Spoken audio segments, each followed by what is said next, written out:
Good evening, children. My name is Appalonia, the storyteller, and tonight's story is The Greedy Zebra by Mwende Hadithai and Adrian Kenaway.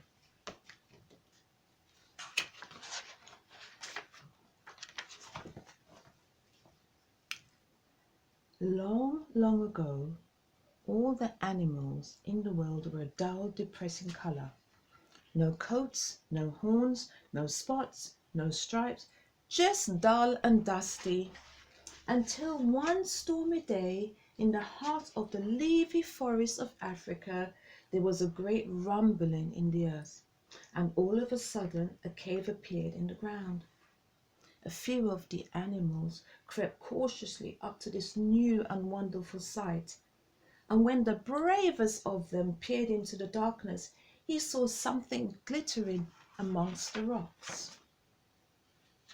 The cave was full of skins, all glossy and new. Stepping inside, he came across horns and tails of countless shapes and sizes, and needles and threads of 1,000 different colors. Trembling with excitement, he rushed out to tell the other animals what he had seen. The news spread far and wide, and soon all the animals were on their way to see the cave, running and jumping and sliding and swinging and slithering through the trees. All that is, except one, Greedy Zebra. Greedy Zebra never ever stopped eating. He certainly wasn't going to give up a single mouthful for a silly old cave of any sort. Lots of time to go visiting caves, mumbled Greedy Zebra, stuffing far too much grass into his bulging mouth. Plenty of time, he said. Soon, all the animals in the jungle were gathered at the mouth of the cave, waiting for Elephant to speak.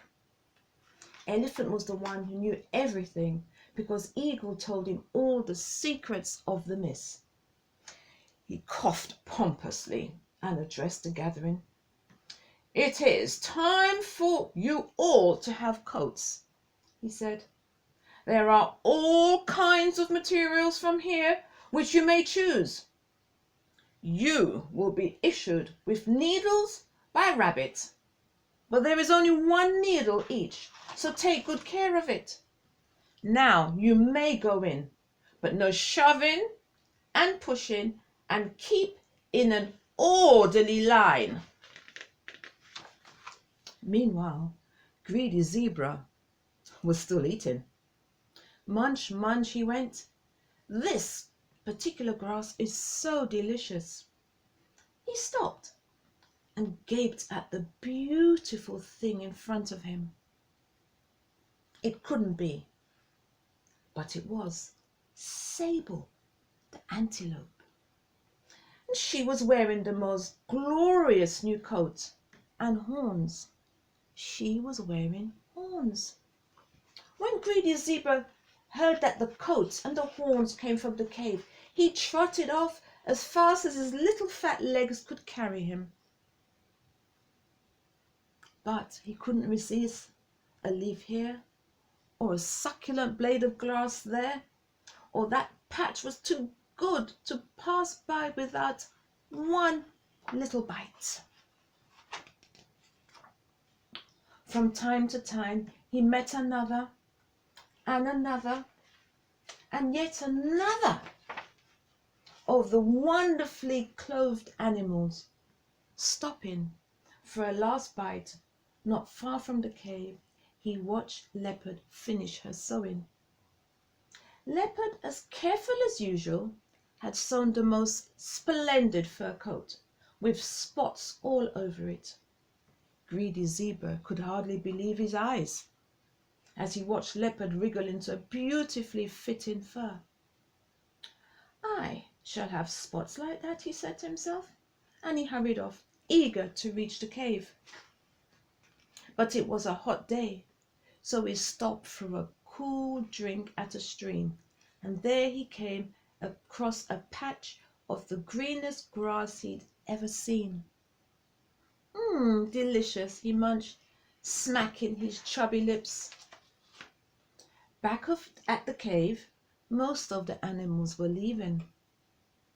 Only Rhino and Elephant were still cutting their material. They had chosen a very strong grey cloth. Poor old Rhino, who was short-sighted, had stuck his horn on any old how and was having a terrible time. He was too nervous to ask Elephant for help because he knew that the pompous animal would only make fun of him. He had dropped his needle, and the more frantically he searched, the further into the bushes he kicked it. He put on the baggy coat and shuffled off in a very bad mood. Just then, Greedy Zebra trotted by, with blades of grass bulging from his mouth. "I'll have spots like leopard," he was saying, "and horns like kudu, a mane like lion, and a tail like cheetah. I shall be the finest looking animal in the forest." But at the risk of indigestion, he gave a short gallop into the cave. Then he stopped aghast. There was nothing left. No horns, no fine cloth, nothing. Frantically he searched through the cave, but all he could find were a few strips of black material. Forlornly, he cut them all to the same size and stitched them together. "It looks very tight," he thought nervously to himself. Being such a very fat zebra, he had a terrible time squeezing into his coat. He pushed and grunted and oohed and ahed, and pop! He was inside of it. But what a tight fit! It was nearly bursting at the seams around his fat tummy. He trotted down to the stream to take a quick bite of a leafy bush, and pop! His coat burst open.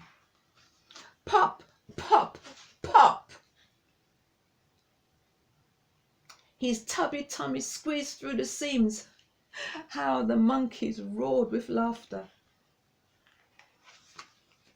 To this day, his chubby stomach shines through his coat because he is still so greedy. I hope you enjoyed that story, but now it's time for bed. So good night, my children. Snuddle and cuddle, O little one. Let us ride on the sleepy cloud to a place where dreams are found. Sleep, O precious sleep, until the sun comes out to peep. Good night from me, Appalonia. I'll see you tomorrow evening. Take care of yourself now. Bye.